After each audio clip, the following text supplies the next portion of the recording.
Noah Price, my boyfriend, for his family's annual Christmas Eve smorgasbord. The Price family annual smorgasbord is a big deal in our personal history. It was how we got together in the first place. Before the smorgasbord, Noah Price was just a star in my sky. Constant, familiar, bright, and far above me. I'd known Noah since the 4th grade, but it felt like I knew him in the same way that I know people on television. I knew the name. I watched the show. Sure, Noah was a bit closer than that, but somehow when it's real, when it's your life, that person can feel even farther off and more unobtainable than an actual celebrity. Proximity doesn't breed familiarity. I had always liked him, but it never really occurred to me to like him. I never thought that was a reasonable thing to want. He was a year older than me, a foot taller, broad of shoulder, bright of eye, and floppy of hair. Noah was the whole package. Athlete, academic, school government bigwig. The kind of person you think must only date models or spies or people who have laboratories named after them.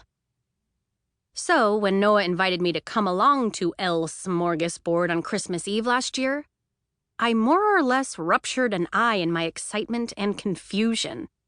I couldn't walk straight for 3 days when I got the invitation. It was so bad that I actually had to consciously practice walking in my room before I went to his house. I had no idea if he had asked me because he liked me, or if his mom made him. Our parents know each other. Or because he lost a bet. All my friends were just as excited, but they seemed to understand it more than I did. They assured me that he had been eyeing me in mathletes, laughing at my attempts at trigonometry jokes, bringing me up in conversation. It was all so crazy. As weird as finding out that someone had written a book about my life or something. When I got there, I spent most of the night safely propped up in a corner talking to his sister who, though I love her, is not exactly deep. There is only so much you can say about your favorite brands of hoodies before you feel the conversational walls closing in. But she can go like a champion. Elise has some thoughts on the subject. I finally took a break just as Noah's mom was setting out another plate, and I could make the, "Oh, excuse me, but doesn't that look good?" excuse. I had no idea what was on it, but it turned out to be pickled fish. I was backing away, but his mom said, "You have to try a piece." Being a bit of a lemming, I did.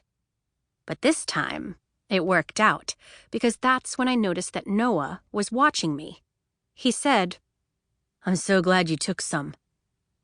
I asked him why, because I really think I suspected it was all a bet. "Okay, I'll ask her to come, but you guys have to give me $20 if I can make her eat pickled fish." And he said, "Because I've been eating it." I was still standing there with what I assume was a very enchanting expression of total stupidity etched on my face.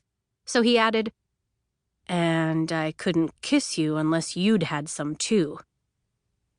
Which is both gross and breathtakingly romantic.